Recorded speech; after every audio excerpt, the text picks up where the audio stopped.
Danny was making his own Geometry Dash-like game, but he faced some coding problems. So today we are going to look on how to solve those issues. So we have Danny Lojonic's problem, where he wanted to create a triangle game, where the player has to face the right color to the ground, so he may pass through the colored walls. So let's get started in Godot. We have an empty scene and a triangle image. Let's create a 2D scene. Let's call it game. Let's add a camera. And let's add our floor.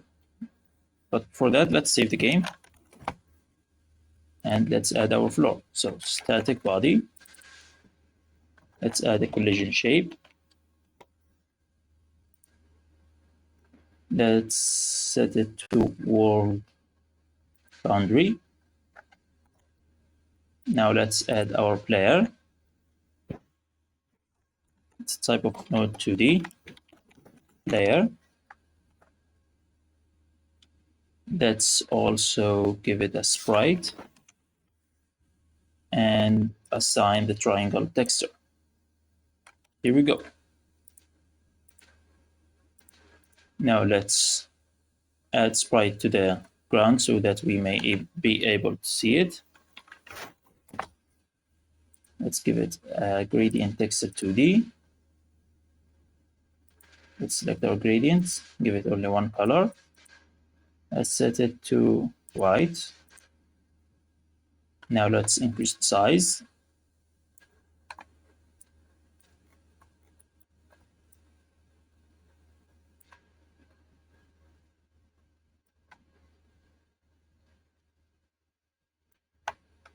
And in visibility and moderate, we can change the color of the texture.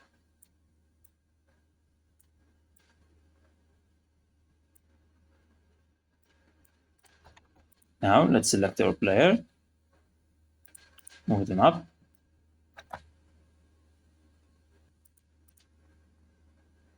Scale it a bit down. Scale 0.25. Drag our player.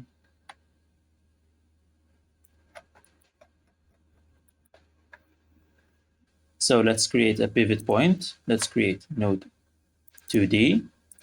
Let's call it PI. And let's assign its position.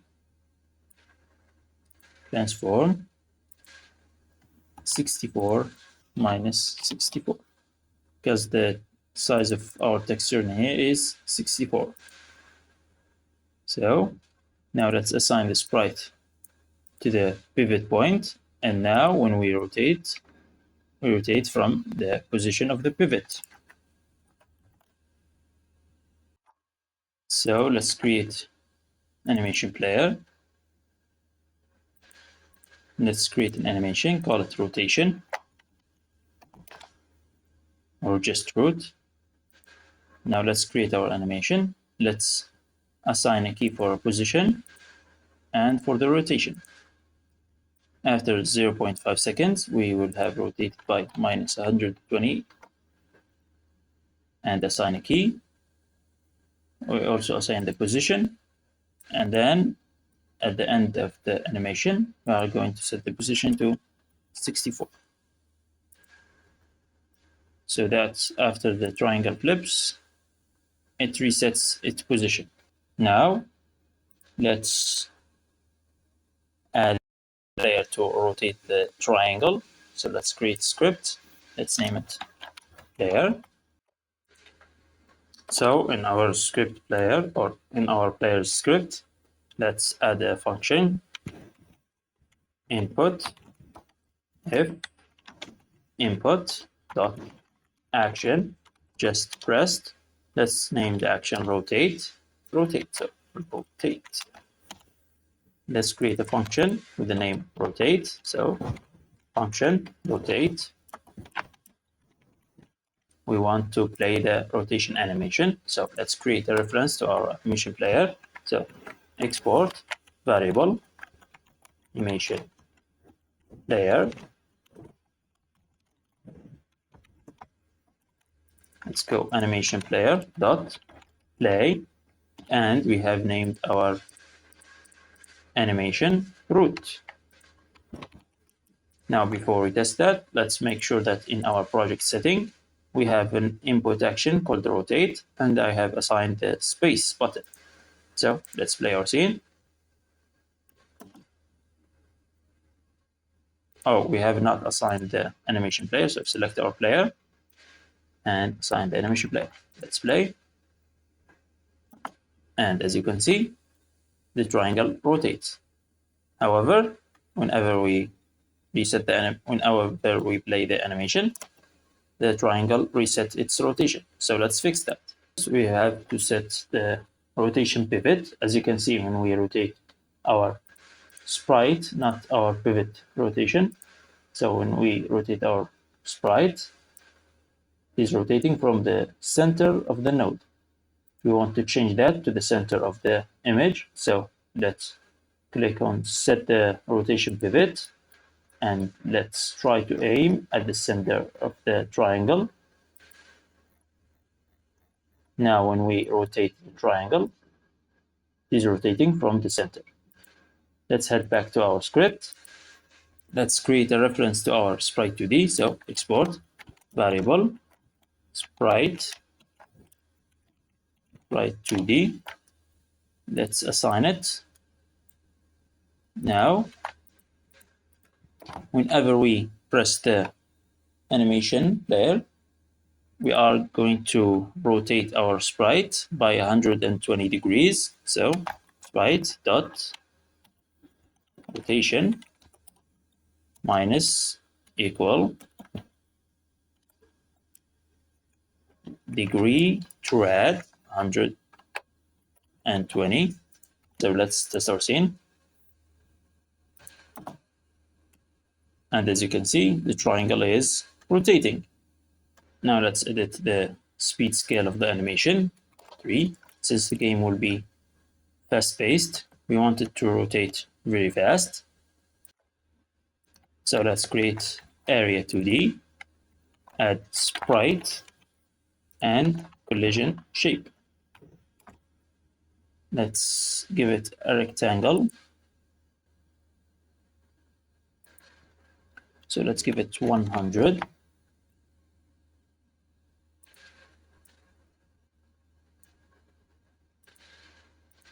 $125 by 25.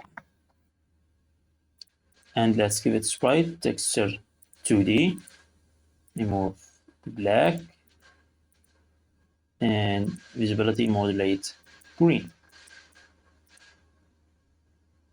Now let's change the scale 0.5, 0.4, and 1.5, 1.9, 2. Let's move our area. Let's make copies. Let's select our sprite. So the first one is blue, and the second one is red.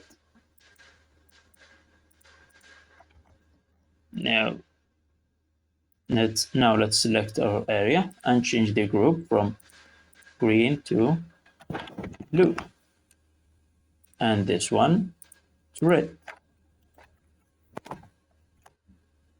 Now that we have our areas, let's move them down so that we cannot see them. Now let's add a spawner.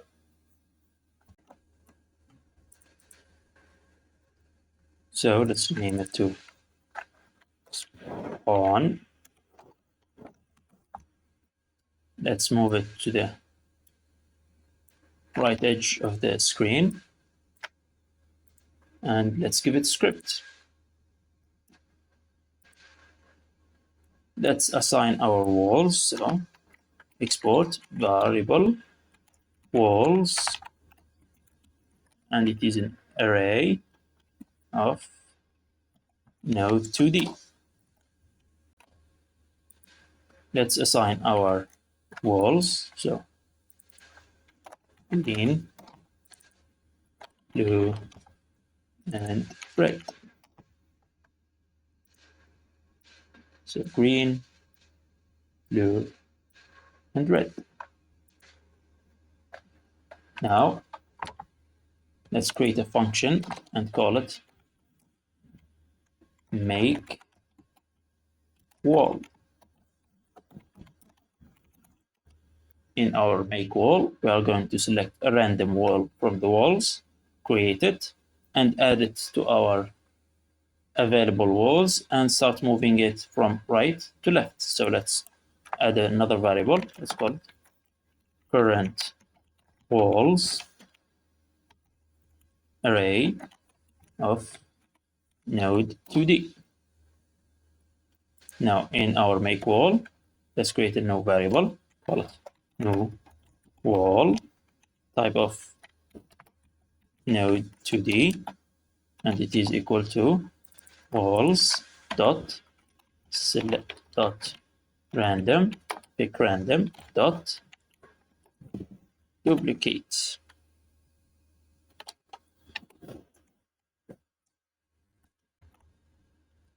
Dot duplicate.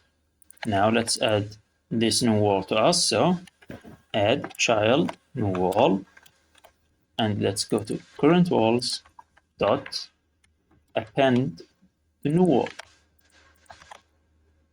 Now the new wall will also take the position of the spawner. So new wall dot global position equals global position, so that the walls will spawn at the spawn point. Now in our process script, you are going to say for x in length of current walls x. So we are going to loop through each wall in our array dot global position dot x minus equals speed multiplied by our delta. Let's create a variable.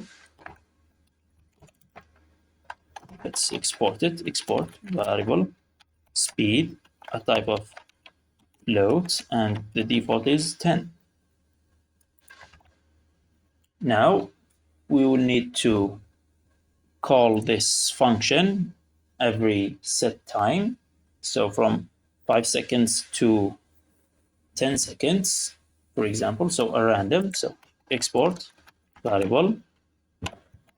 Let's call it max wait time, type of float. Let's set the default of to 10 seconds just for testing purposes, and let's add a min wait time, and is 3 seconds. So whenever we make a wall, let's go to await get 3 dot timer, and let's pass in a random range. So random number, so random f range, and the range will start from our min wait time to our max wait time, and it's set to timeout. And when this timer is done, we are going to recall the make wall. Now let's call the make wall for the first time in our ready function. So let's make it. Now test the scene, and nothing is happening. Let's see why. Select our spawner, move it inside the camera so you can see, and it is making walls, but they are too slow. So let's adjust the speed to 100, and the walls are moving. As you can see, the speed is also too slow, or the wait time is too long. So let's set it to 2 and 1. and we have our random walls. The distance between them is too short, so let's increase the wait time to 2.4 seconds. More, so 4, 7.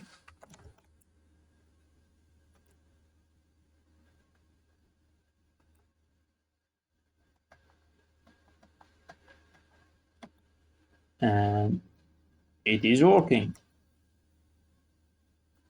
Now let's adjust the position of our spawner just to make sure they are always touching the ground. There we go. Now to make sure that the player cannot rotate while the triangle is rotating, such as this, we are just going to make sure that whenever we press the rotation button, check if the animation player is playing. If animation player dot playing is playing, then return, as in do not rotate. Let's try it. And as you can see, cannot spam our rotation.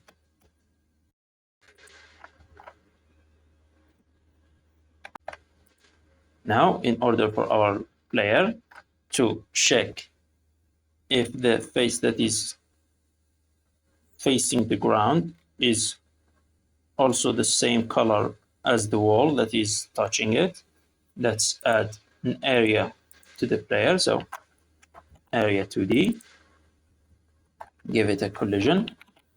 Let's go with collision polygon. Now let's create our polygons. So one this step, another here, another there, and we connect again. There we go. Now let's, in our player scripts, let's create a reference to our area 2D. So export variable area, type of area 2D, and let's select our area.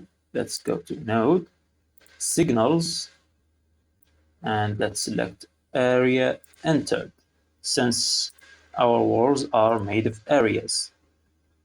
So signal area entered to our player.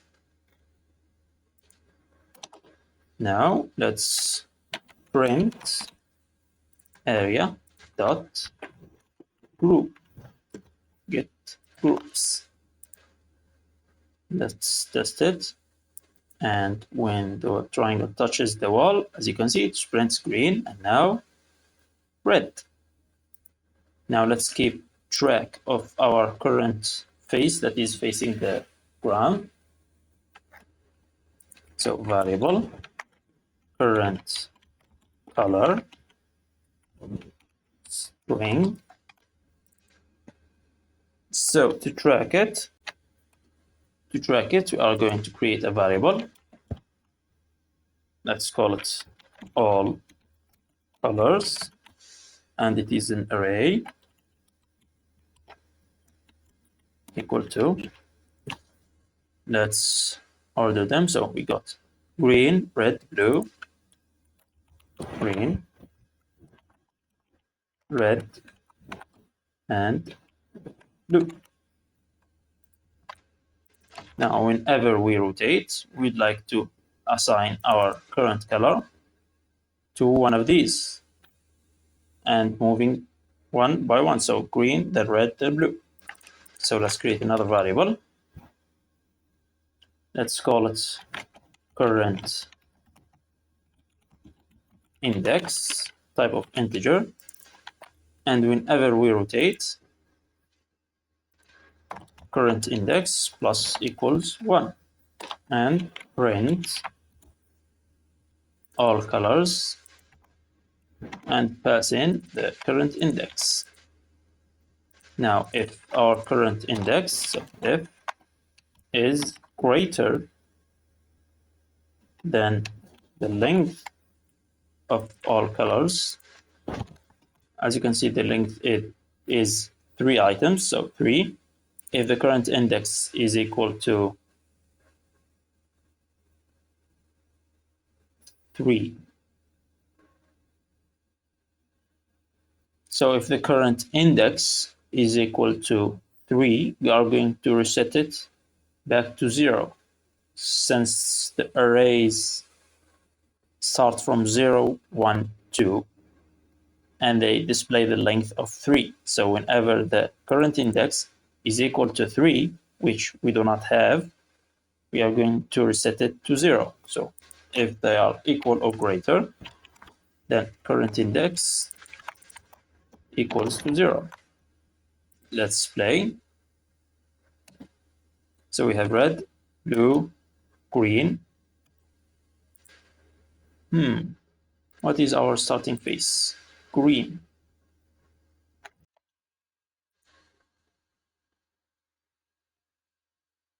Before we continue the current index, let's go to our ready function to fix the starting rotation. As you can see,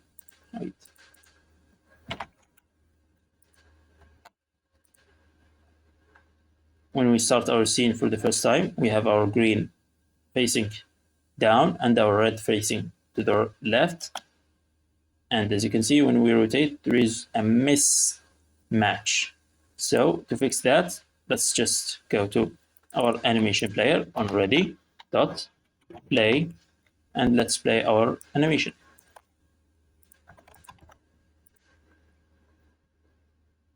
And now it is working perfectly fine. Since when we are starting with the red color, and so as you can see here, we are starting with the green, but when we finish the animation, it is red. So we will be starting from the finish of the animation. So it will be red, blue, green. So in our all colors order, let's change it to red, blue, and green. Now when we play, as you can see, it is blue, then green, and then red.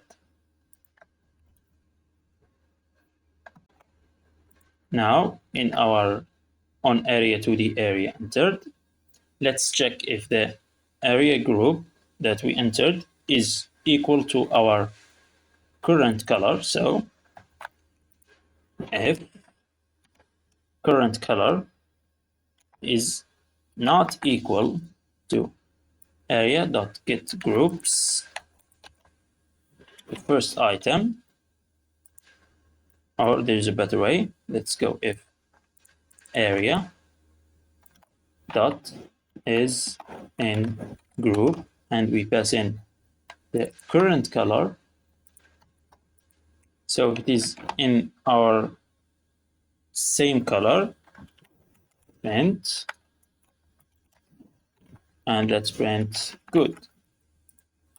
Else, let's print bad. Let's test our scene. It is red, so they are not matching, so bad. Now, when the next wall shows red, it should be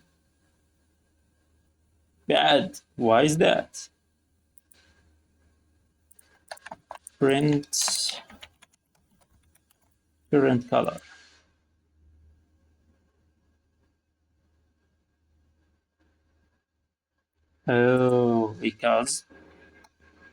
Because we have not assigned our current color in the first time we play the game. So in our current color, let's assign it to all colors dot the first item, which is 0, which is red. So let's play again. As you can see, they are not the same color, so bad. Now let's assign it to green.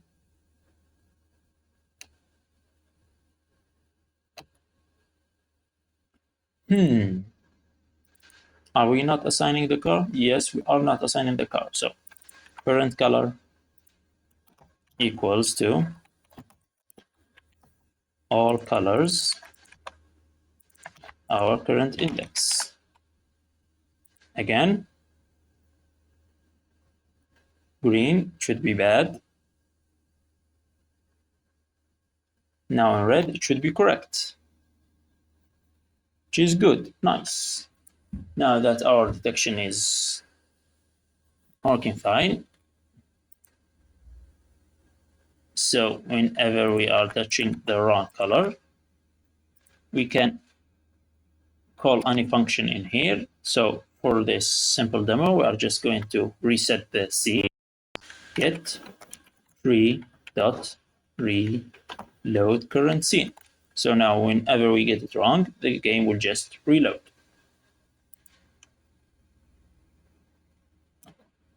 So we get it correct, everything is working fine. Now when we get it wrong, the game will just reset. Now to add one final thing to the request of the guy from Discord, we want to increase the speed of the game whenever we get points. So let's go variable points, a type of integer, and it's equal to 0. Now whenever we get it right, so let's increase the points, plus equals 0.1, and let's change it from integer to float. Now to increase the speed of the game, let's go engine dot speed or time scale equals to 1 plus points. So now let's test our scene, or let's also print it out so we can check it. Print game engine dot time scale. Now let's get it correct. See, 1.1 blue, red, and as you can see, the game is increasing in speed slowly.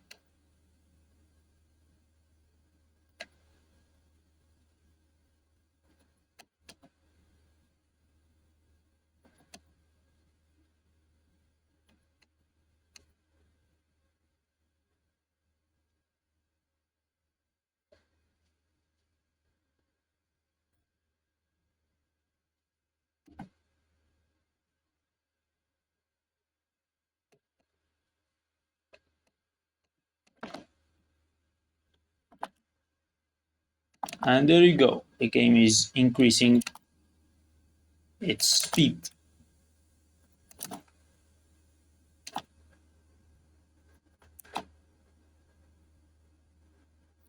And as you can see, when we reset the game, the speed does not reset. So let's just edit that in the script. Let's go engine.time scale equals to 1. And now we have our game requested by the dude named Dianalogo. Danalijonic. If you have problems or challenges with your game and you want me to help you, just let me know in the comments or on Discord. The name is Loopbot.